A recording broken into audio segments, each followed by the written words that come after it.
Welcome to the MoChill Zone podcast. Today, Motz and Chilly sit down with Mr. J. King of Club Nouveau and 97.5 FM. Alright, welcome to the MoChill Zone with your boy Motz.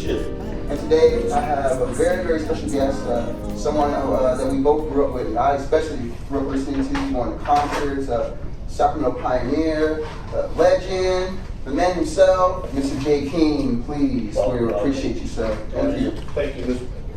So, I just want to know what it was like being at the Grammys in 1987. Yeah, that's interesting. So the Grammys used to be 1 year in LA, 1 year in New York. And it would alternate. The particular Grammy that we were nominated was in New York. So I flew my mom, my dad, we all fly to New York. And Little Richard is backstage. Wow. And my dad's a big guy. He's about 6'2", maybe. 6'2"? No, Dad is 6'2". What about 190, 195? I get big hands. And Little Richard grabbed my dad's hand and shook his hand and said, "Ooh, I like your hand." That's great. Awesome, man. But, so we go to the Grammys, but, we get nominated for 2, Best New Group, and then Best R&B record. And we win for Best R&B record, but we're not part of the Grammy Award, because every year the Grammy would take some different categories and present it off air because the Grammys were too long. Wow. So we won the Grammy. Wow. But you got presented off air. Yeah. But after that they stopped major categories. They stopped taking them off. Yeah, that makes sense. But then it would just rotate a category. So sometimes major categories wouldn't be on the Grammys. So they stopped that after that year. You had to be the one, right? But the Grammy, it was cool. First time out, and being nominated for a Grammy. And back then it was a lot more competitive. Yeah. Oh, yeah, definitely. Now you tie your shoes that you get a Grammy. Yeah. That's great. And then that Life, Love, and Pain also went platinum. Double. Yep. Double platinum. In the United States. That's great. And then with gold and platinum in different countries. What was it like experiencing like the rise of that album? Well, to be honest with you, because I did the work, I was like, I didn't get what most artists get when they get to enjoy the record, hearing it on the radio. I never, from the time I started, because when I did Rumors, it was just a fight. It was just a fight getting radio, it was a fight finding money, it was a fight building the record. So Yeah. I never enjoyed the beginning of it the way I felt like I should. I enjoy it more now. Even getting awards, I didn't care about the awards. I never. So I would go to award shows and leave. I would go for like 20 or 30 minutes and then I would leave. We just recently won an award from Soul Tracks, from the Readers Poll Award. Best group or duo for our latest single. It's all right. Nice. And I felt better. I think I was more excited about that award than any award I ever received. That's awesome. Wow. That's awesome. But that's because I'm older, and you appreciate that you get to do what you love as a living. Not very many people get to do what they love That's blessed. as a living. That's great. That's great. If I want to know, it's like through that whole ride. There's a bunch of things I want to know, but one of the special things, like through that whole ride, what's one of the most best experiences that you can see that stands out to you? Wow. Just being able to tour, and we didn't really take advantage of the way we should. We were really spoiled because we weren't like a group that played in clubs and struggled Yeah. You know, we didn't go through all that. And so we just had to hit records. And then we went out on tour. So we didn't respect the whole process of touring the way we should have. Like, we go out on tour for 14 weeks. And the first tour we went on, we made $3,000 a week each, which was a lot of money for a first time. I mean, most groups lost money on tour. Yep. They had to get tour support. Here we are making money. By the time we went on our next tour, we made between $6,000 and $10,000 a week each. Nice. Except that we were spoiled. So we go out on the road for 14 weeks and everybody say, okay, let's go home. So we go home for 4 months. But when you tour, in order to build your audience, you have to tour for years. You can't come off that road. And then, you gotta go into a studio and record and find the time and then get back out on the road. So when you get to be an older group, you can tour for your life. That's why Frankie Beverly was Awesome. a master. Awesome. Frankie Beverly wasn't about his record, it was about him touring. He built his audience. So that was one of the things we did wrong. But I think going out on the road and just being able, I believe 1987, 1988 was the last of the great touring years where it was magical. Tour buses pulling into a place and the backstage, all the stuff that you imagine living in, and it was just a fairy tale kind of touring. Now touring isn't like that. It's not the wonderment that it used to be just because of the different elements that exist today. Is there a show or venue that stands out from your time touring that just was really one of the best that El Dorado, Arkansas. Wow. Okay. Why no ball places there? I thought, Because it was a 2,800 seater. It was sold out. It was mostly in a white town, and we just really, the people loved us, and we just connected. And then Jackson, Mississippi, 60,000 people. Wow. It's us, Luther, Zap, Midnight Star, Arcade. But we came out. We came out to jealousy, the situation number 9. The situation number 9 to rumors, to why you treat me so bad, to why you treat me so bad, to heavy on my mind, to lean on me, and an audience, and we were like probably the favorite of everybody. Wow. And then they said Val Watson was the Tinkerbell of funk. Whitney Houston was on that show because they said Whitney Houston needed to take lessons from Valerie Watson on how to move a crowd. Wow. And it was just, we were just at a pinnacle at that point. Okay, so throughout everything, where do you get your influences from? Who did you look up to, and who taught you the game, and who got you into doing what you do? Well, if you look at from a musical standpoint, so I lived in Sacramento and Vallejo. My mother lived in Sacramento, my father lived in Vallejo. Confunction is from Vallejo. So I used to wait for Michael Cooper to come outside so I could wave at him. So I had a buddy named Andre Browder, Fly Guy.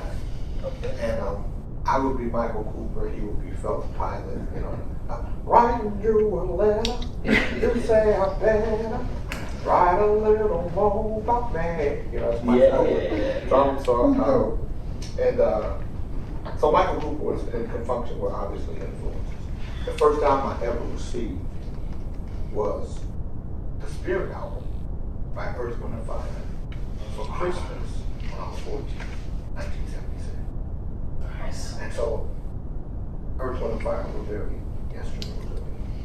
The first time I heard Marvin Gaye, of course, with what's going on. But when I really loved Marvin Gaye is when he did the Hear My Dear album in 1978 on KBLX. They played When Did You Stop Loving Me? When Did I Stop Loving You? I had never heard a record like that before. It moved me. It was emotional to me. You know, when you say your marriage vows, they're supposed to be for real. I mean, if you think back about what you were saying about love and honor and death do us apart and all that shit, it shouldn't be that way. It shouldn't be lies. Because if you don't honor what you say, you lie to God. The words should be changed. And then he starts singing the songwriting. And he's singing, but he's never coming to a hook until the end of the song. When he goes, when did you stop loving me? When did I stop loving you? And so it made me want to listen to everything Marvin Gaye did. And so Marvin Gaye is the most influential artist in my life. Nice. But when I started writing Club Nouveau, it was Houdini, it was Run DMC. Wow. Because Larry Smith, to me, is the most underrated and one of the greatest producers nobody knows. And unfortunately, he died today. But he did the Houdini records, he did the Run DMC records. He did, and I mean, he did Hard Times. Doom. So good. So good, man. So good. As a producer, somebody who can produce a record with so few instruments, with so much space, but so tight. I mean, there was so much space, but it was tight, and it was just masterful. Just how he used instruments in the places he put. And then ABC Band. Oh, yeah. Tell me how to be. Because the British invasion at that time was happening. Thomas Dolby blinded me with science. And then Tears for Fears. So if you listen to some of my records, you'll know that white treated me so bad. Boom, boom, doom, doom, doom, doom, doom. Shout. Yeah, okay. Wow. Okay. No. Putting this on knowledge right there. That's dope, man. That's cool. That's cool. Speaking of why you want to treat me so bad, what did you think about when the Loonies interpolated it? I loved it. Yeah. You know, the interesting thing about music is I don't tell people, I don't deny anybody the right to sample my music, whether I like what they're saying or not. That's awesome. Because music, once it's out there, you gotta let it be free. You gotta let it do what it does, you know. And I don't make money from it. But I'm not going to regulate what you say or how you say it. That's your voice. So when the Loonies did it, you know, we took 50%. Oh, good for you. Good for you. But when Puffy did it, we took 75%. I love it. The whole time discount, yeah. We took 80%. Yeah. Whole time discount. That's awesome. Well, because the Loonies were the first ones to do it, so yeah, you know. But and then everybody else after that is just riding the wave. So you just say, you know, and that's the thing about copyright. You know, the copyright owners, the original copyright owners, they can decide that they're not giving you anything, or they can decide that you can't use it. Now, if you can remake anybody's record, they can't stop you. So I remade "Lean on Me." Even if Bill Withers didn't like it, he can't stop me because I'm remaking the record. He's getting 100% of it. It's his song. Yeah, but when you reinterpolate somebody's song, they can say no. They can deny you the right to reinterpolate. Did Mr. Withers ever reach out to you? Absolutely. That's awesome. When we first did it, he sent me a telegram. Said congratulations. And we played at the Wiltern Theater in LA. He came. Nice. And we used to talk from time to time. That's Bill Withers was a very first of all, he was a great songwriter. So good that 100 people could do his song, and 100 people could do it 100 different ways because he left so much room for interpretation, which is difficult songwriting for somebody to take your song and be able to interpret it one way. So for 100 people to interpret it 100 different ways just speaks a lot about the depth of your writing. But he was very jaded by the music business. Clarence Avant owned all his publishing from Sussex, and he felt like, he was never treated fairly by the music business. But don't shake your head for him. He made a lot of money. One day he said, Jay, you built another wing on my house and sent my kids to college. I love it. That's awesome, man. I love it. Wait, when did you come up with that? I don't know if it was you or one of your bandmates that came up with the idea for the bridge, or like we be jamming, like getting that. It happened because we were in the Bahamas.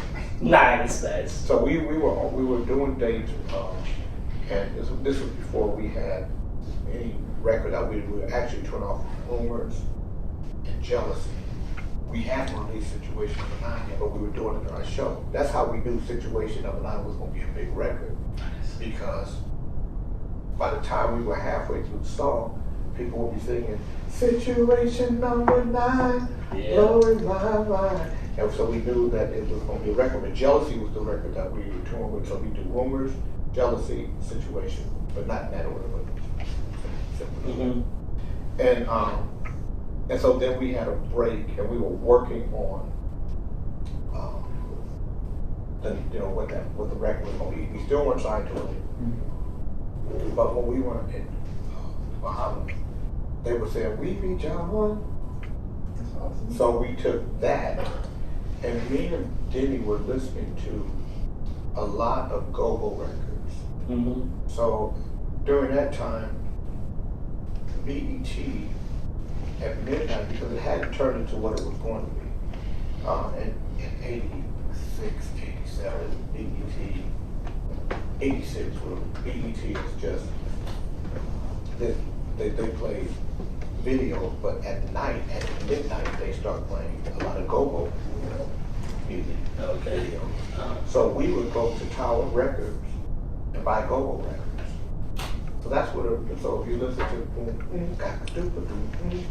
that's from the go-go records. Okay. So it's just this, and then and then we really wanted to make sure that we didn't disrupt the melody. So doom doom doom doom doom boom boom doom doom doom ba ba doo doo boom ba. So time in our life. We all have pain. So we did not disrupt the melody. So we kept we kept it true to the melody. What we did was we sped it up, because Bill's was some time in our lives. We all have pain. We all have sorrow. All we did was say some time in our lives. A little swing to it. We just double time. That's Great. That's great.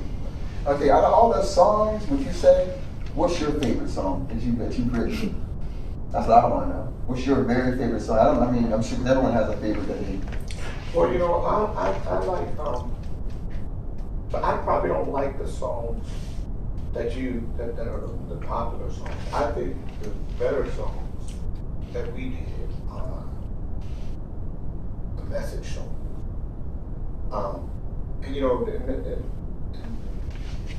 I love For the Love of Francis. Life started like any other girl, folks thought she'd be the queen of the world. 16 years, thought she was grown. I just love what we did there, but I also love Come Together. Look at the world, all this hating, all this fighting, degradation, all the people, trying to make it, people starving, a dying nation. We've got to come together. Those are the kind of songs because that's really how I see the world. So I like our message song. I I love the Life Level Paint album for what it was. It was funny because Ross called me into his office one day. Ross was Jim. He said, "You gotta make another Life Level Paint." I was making him listen to the message. And I said, "It's awesome. Have you seen it?" Yeah. So you know I get to do what I want to do. Nice. So I knew the money thing to do was to make the second part of Life Level Paint. But I understood racism from a musical standpoint, from being at Warner Brothers when I did Jealousy, I went top 10 R&B, go to the front drum, went to number 8. When I did Situation number 9, went to number 4 on the R&B chart.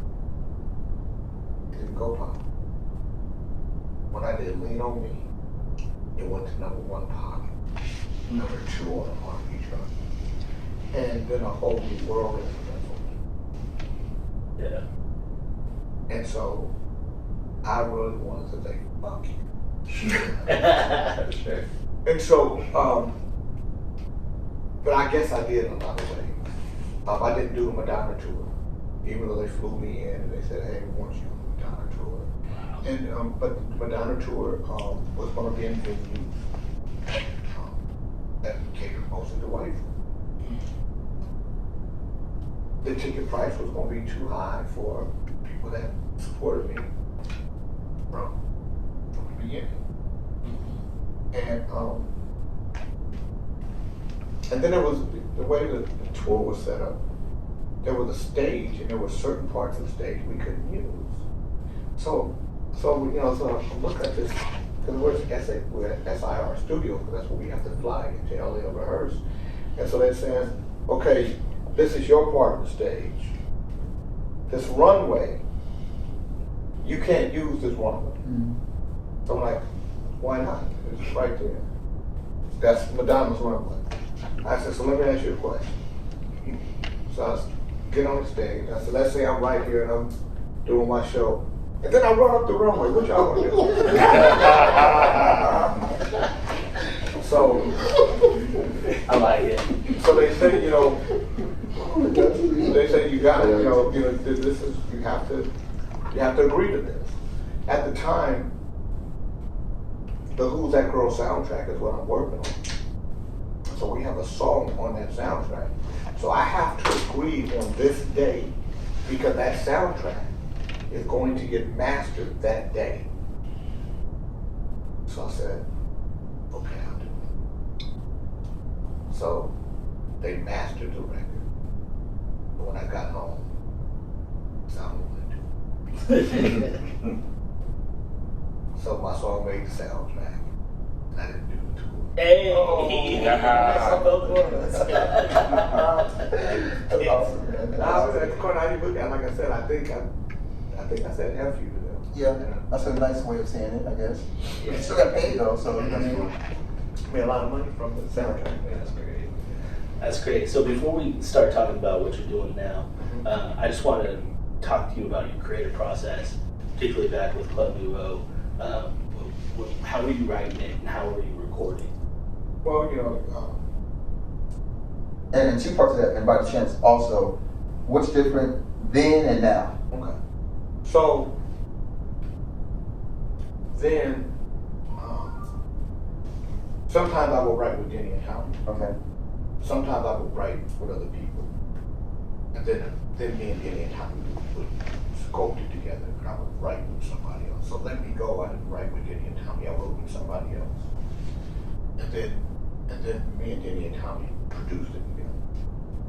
Heavy on My Mind, I wrote with Rob Reason and Shafi. And then me and Denny and Tommy sculpted it. When Denny and Tommy and I would write together, we would, everybody would have a part.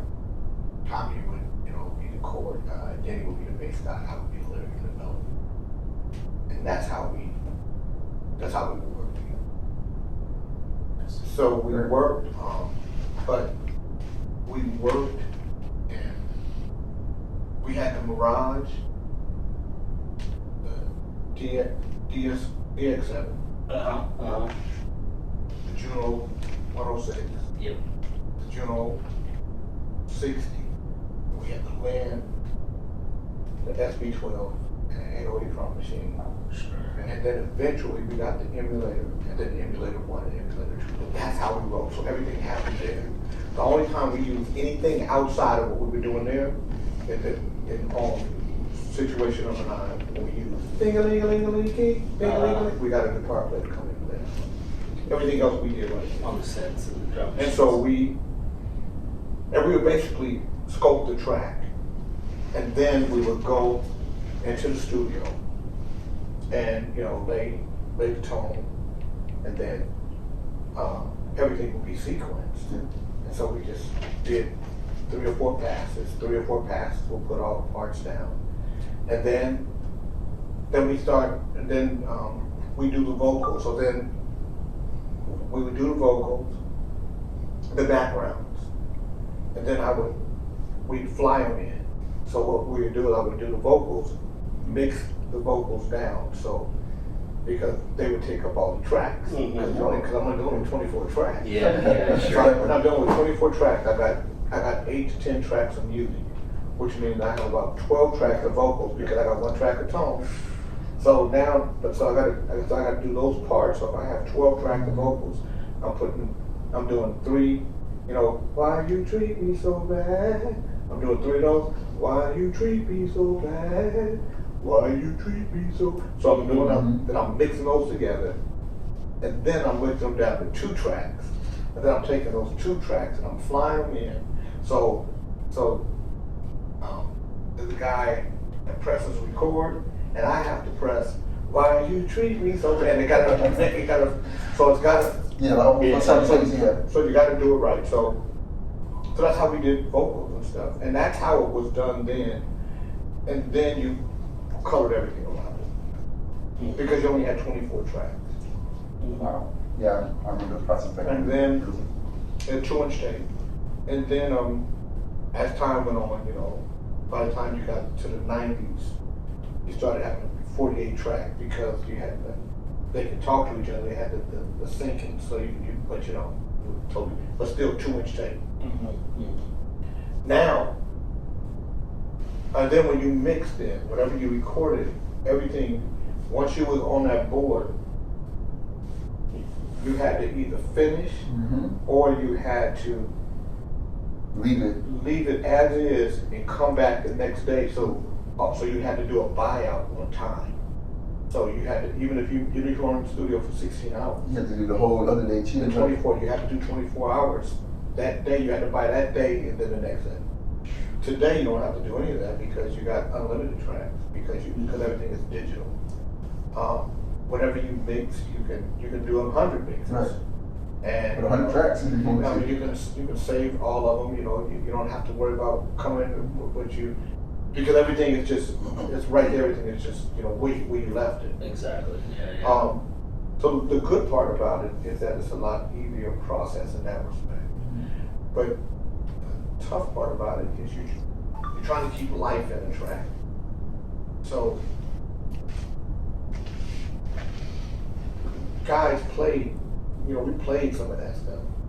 Now, as opposed to it was fully sequenced, we played it, truncated it, and then, and played it and sequence, but it's played. Where these guys don't have to play, it's just, it's just a computer doing everything. For sure. So you lose some of the plasma, some of the life in it. Yeah. And so I take elements of what I grew up with and the technology that's in front of us today, and I, make records, and I can make a lot more music, a lot faster. I can scope things out differently and put them to the side and come back to them in pieces how I want to. So, and some things I write alone, and sometimes I'll write with DOA, Derek DOA Allen. We write a lot together. Yeah, me and Ivan Johnson write a lot together. And so now, you know, the last song we did, It's All Right, me and DOA did it. This song that we're working on now, we got a song called The Pain of Love. I had written a song back in '90. I just never finished it. Nice. But one day I was sleeping, I woke up and it was, if I knew then what I know today wouldn't hurt this way. Doom, doom, doom. So this doom, doom, doom. So this bass line's in my head. So I called DOA. I said, man, I got this bass line in this song. I think this is a good song. So I said, I'm gonna record the bass line and the melody. I'm gonna send it to you. So I recorded it, I sent it to him. So he calls me, he says, yeah man, we can do something. When can we get together? So this was on Thursday. I said, you know, Saturday. I'm available Saturday and Sunday.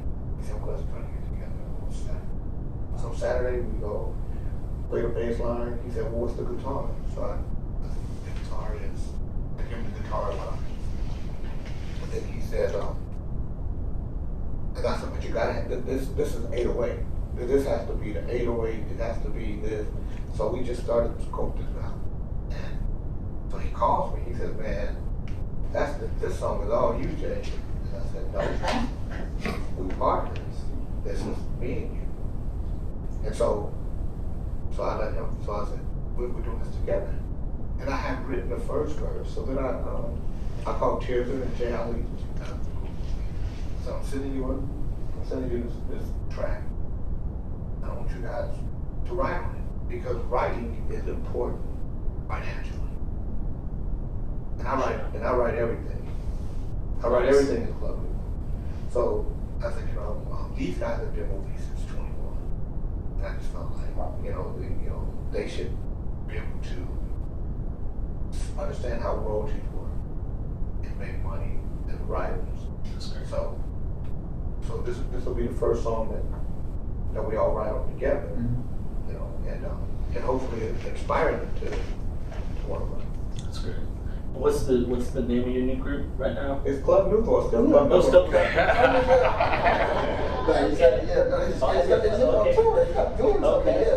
Just new members. Yeah. New members. Okay. Yeah. That's great. That's great. And yeah, I'll have to check out the Yeah, there you go.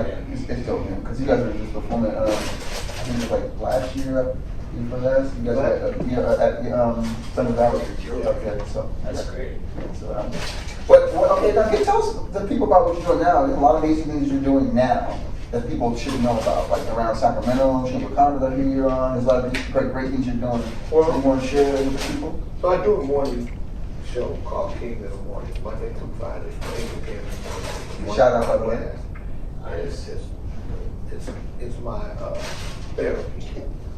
I love this show. When I first became the president of the California Black Chamber, somebody called me. And now it's you, chamber president, because you can't do this. Why not?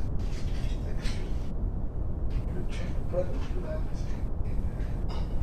I said I wouldn't give a damn. I would keep saying it. I would be the president of the chamber. At the chamber, when I'm doing Kings in the Morning, I host Kings in the Morning.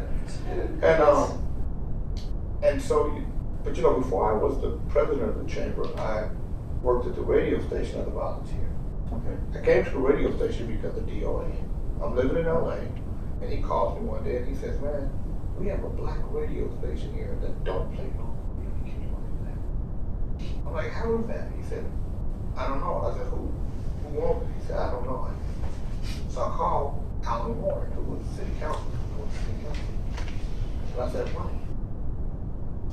There's a black radio station in Sacramento. They don't play no music. And he said, oh, that's Aubrey Son, California Black Chamber. So I said, introduce me to him. So he introduces me to Aubrey.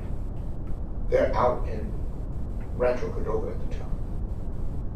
And, he's telling me that he's got a radio station, he got one DJ, he don't have any money, and he said, I can't force him to play music, and I don't do that part, that's his part.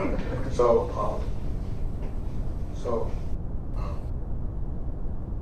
they moved closer to the city, which is where we are now.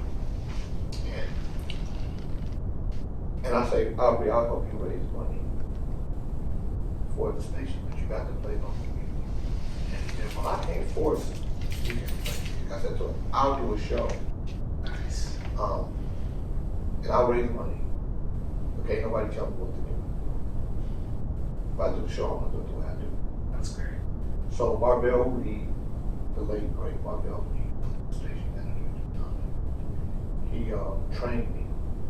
And he said, Jay, you play local stuff, but you got to play national records too. You can't just play this local music. So it's a bit of a learning curve for me, but I learned, and we started growing the station. Then I started bringing in other people. I started bringing in other on-air personalities. That's how Eric Dostey got there. That's how our blues guy, Mike White got there. That's how Dr. Arterberry got there, and Keisha Matthews. There were people that, Michael Diamond, there were people that I just felt like we had to have more voices in the city. And one day me and Aubrey was talking, I said, Mr. Stone, he said, these Negroes don't support us. And I said, Mr. Stone, I'm from Sacramento. Tell you something about Sacramento. Sacramento won't talk shit about you. But they won't let nobody else talk shit about you. That is for sure. And if they love you, they're going to always support you. But you cannot separate yourself from Sacramento. You can't say those Negroes. It's got to be we in this together. And so I think my show was that beginning of bringing the community and then bringing in all these other voices, all these other people, because these are people that, Keisha Matthews is an incredible real estate agent and broker. She's from Sacramento. She went to school in Sacramento. These people didn't know her. Dr. Arterberry was a basketball player, a standout basketball player who was unfortunately injured, but he was known around Sacramento. Eric Dostey, the Dosteys, is probably more Dosteys in Sacramento than anybody, because it seems like they always had kids. So these were just, so you started putting people and faces to the community and our station grew. So I come to the station at 15. By 2018, Mr. Stone, Howard Stone, is sick. And he has cancer.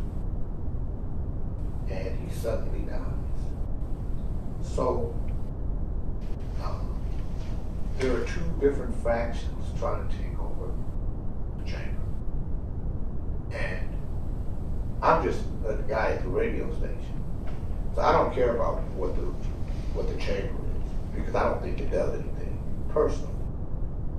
So the two factions are both coming to me saying, hey, love the work you do, love what you do in the community, looking forward to working with you. That's what the one faction is saying. The other one is saying, are you with me or you with them? I'm like, I do music. I don't know what y'all got going on. I don't know what you're doing music. And it was this thing happening where Mr. Stone gave both of them supposedly a letter that they would have control over the chamber, but that's not how these things work. To the board of directors, they pick who a president is. Mm-hmm. And so in March, they brought in a compliance officer, and she heard me on the radio one day, and she said, have you ever thought about running a chamber? And I said, no. And she said, I think you would be great. I said, no. Chamber don't do nothing. And so a few weeks later, she came back and said, I really think you ought to. No, I'm not interested. But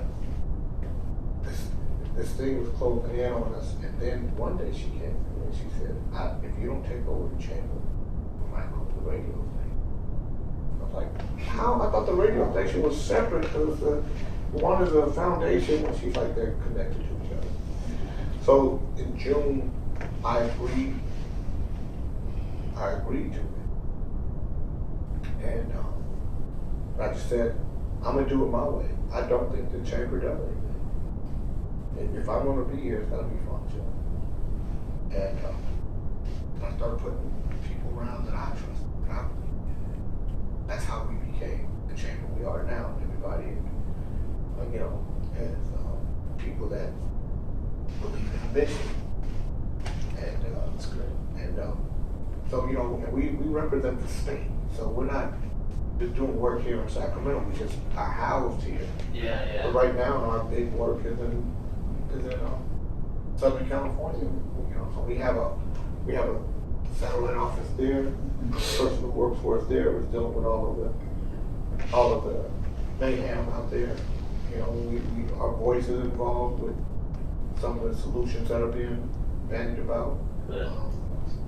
I wrote an op-ed in support of Karen Bass because you can't blame one person for a catastrophic fire that has nothing to do with humans. It has everything to do with nature. Yeah. And so I do that work. I still do the radio show Tuesday, Wednesday, Thursday from 3 to 5. And then I do a show at KBLA in Los Angeles on Saturdays and Sundays. Nice. You must make sure they know. We make sure they know all the tags. Oh, they can go to iHeartRadio, download the iHeartRadio app, and then search for the Jay King Show. All my shows are there. Awesome. Do you fly down to LA when you're doing that? Or No, I tape here. Nice. I have my producers here, but I still have a house in LA, so Okay. So I still go back. Nice. Not as much as I'd like to. Yeah. You're a busy guy though, so yeah. So besides that, some of the things you're going like, are there any like new projects and things that you're doing up and coming that you want to talk about? Well, doing a new solo record, doing a new Club Nouveau record, work on a new Eddie Levert record. I manage Eddie Levert. Okay, nice. So Eddie Levert from Yes. OJ's, but he's doing solo. And I still manage Cameo. Okay. Oh, And I still consult Karen White. nice. Amazing artist too, but Yeah. Wonder what happened to her. She's like singing. Oh, Doug continues to work. She's out there working. We were in South Africa Nice. last year. She did her home. Nice. She's an amazing artist. So Absolutely. what? You got something? I just want to say it's been a pleasure having you, and we really appreciate you coming and bringing the whole crew and like filming in front of a live studio audience for a change. And yeah, I just want to say we appreciate you. Yeah, but is there anything else like besides there like what I want to know like because you've been doing all these amazing things and everything you've done all like what do you do besides music? So what does Jay do besides let his hair down? I mean, because everybody knows that you do music and you're all these amazing things, but what do you do that? Fish? Does you hang out with the wife? What do you do, man? What do you do? I love to read. I like reading. I love discovering movies. There's a kid, he's over me as a kid. There's a guy named Pete up in Alaska who is my favorite artist right now. Check him out. Definitely check him out. And he makes soul music. Music that does something for your soul. That's what we like. That's what we like. And just beautiful. And so people first heard of it, I think they thought he was black. Little short Jewish guy. Hey. Your brother, man. Your brother. Yeah. So I love discovering new artists, and I like the peace of myself, just being in peace. Just so reading is one of the things. I think I got that from my mom. My mom was an avid reader. My mother knew a little bit of something about everything. Nice. And Is there a genre you like to read the most? Nonfiction, fiction? No, I love information. I like facts and figures. But I also like, I think as a community we have to stop victimizing ourselves, be investors, speculators in the market. I like doing that kind of stuff, inspiring people to explore themselves. Most people live a basic life because they're afraid of what the greatness that's in them. You know, we've been conditioned to not even believe in ourselves like that. You can't do that. But I think the opposite. I think if you want to be alive in this very long, short ride, you better start exploring yourself. Amen. Amen to that. So March 19th, I'll be speaking at the Guild Theater. Nice. Me and a motivational speaker named Michael Diamond. Okay. Nice. You can go to Eventbrite. Eventbrite. Y'all make sure y'all check it out too. Check it out. You can type my name, J. King, and it'll come up. Come on. Nice. And everybody around here knows you, so should know you. We've been around here any time around here, they always know the songs and everything else. So we definitely appreciate it. Is there anything else you want to get out there, the message to people that's important to you, that you want to get out there is important, like somebody who wants to inspire to be like you, what would you tell them?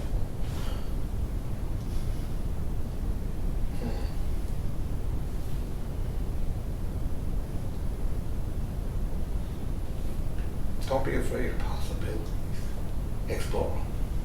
Nice. I think that's a good note. I don't have anything else to say on that. That's the best note ever. I mean, we really appreciate you coming out. I mean, I could talk to you for hours. We appreciate the time you taking out, all of your great people you brought with us. You guys can't see him on camera, by the way, but we appreciate it. My Uncle Willie, I always talk about my Uncle Willie on the radio because nice. shout out Uncle Willie. Shout out Uncle Willie. And shout out to Sub-Zero and Sliding 916. Sliding 916, we appreciate you. And executive assistants. Yes, and all the assistants we have from everybody back there. Everybody, we appreciate it. You guys check out Mr. J. King. We'll have him on our website. We're going to put it out. One of my good lessons right there, always bringing me something. Then Pepper. Homeboy just shout out to all these different. Yeah, and go give everybody who we want to give shout out to, please do. Well, that's what we're here for. Got mad at me because I couldn't remember her from my grand opening. This is your time, man. So we definitely appreciate you, man. Like I said, this won't be the last time. Hopefully, we get to do more, and we definitely appreciate. This is the icon, and everybody in the area knows. So we definitely appreciate you blessing us with your gifts and sharing that. And we're gonna appreciate you guys for asking to see me. It was cool. The chicken was bomb and the barbecue sauce. What's my boy's name? Shout out Steve from GC Barbecue, by the way. I don't necessarily eat squash, but that squash was good. Yeah, he does the vegetables good too. And so was the mashed potatoes. I knew Angie liked it because she got a big plate. We thought Angie called you out. That sounds just like my people, boy. That's awesome. I love it. This is what we are about, man. We're all about showing, spreading love. This is what about connecting people, showing the talent around Sacramento, and you are a pioneer of that. I mean, definitely inspired me growing up, so I appreciate it. My mom, you probably got my mom, by the way, too. One of many pioneers. I think when I think you got to look at the Hogans, Dwight Hogan, bass player. Who you got to look at Robert Brooklyn. Robert Brooklyn was really the foundation of it all. You know, when he in 1972, he won the Motown Talent Search, but the unfortunate passing of his mother with the car accident, that took him off course. But he was, he eventually ended up with Earth, Wind & Fire and everything, and George Duke. But there's a lot of guys, a lot of people, a lot of great musicians. Like we have a lot of great athletes. We just have a lot of great people in this community that were standouts. So Ruthie Yarbrough was a bad bass player.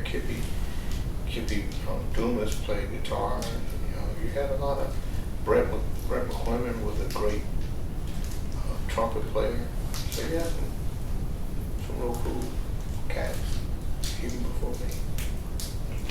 Yeah. Absolutely. Hey man, like I said, just giving you a shine, man. You're doing a lot of great things. So we appreciate you. Appreciate everybody showing out there, everybody back there. We like everybody, Mr. Price back there. Appreciate everybody. Hey, you guys, we love you guys, and please go check out the J King Show every Tuesday and Wednesday. Tuesday, Wednesday, Thursday. Tuesday, Wednesday, Thursday. 97.5 FM, KDEE.org. Exactly, and we will have the links up on our website. And on the iHeartRadio app. Absolutely, and we appreciate you, sir. Thank you so much. Sir. It was a pleasure. Thank you. And thank you very much. And hey, you know how we do it out here. God bless you guys and keep spreading love. That's what we do. Hey, and we'll see you guys next time.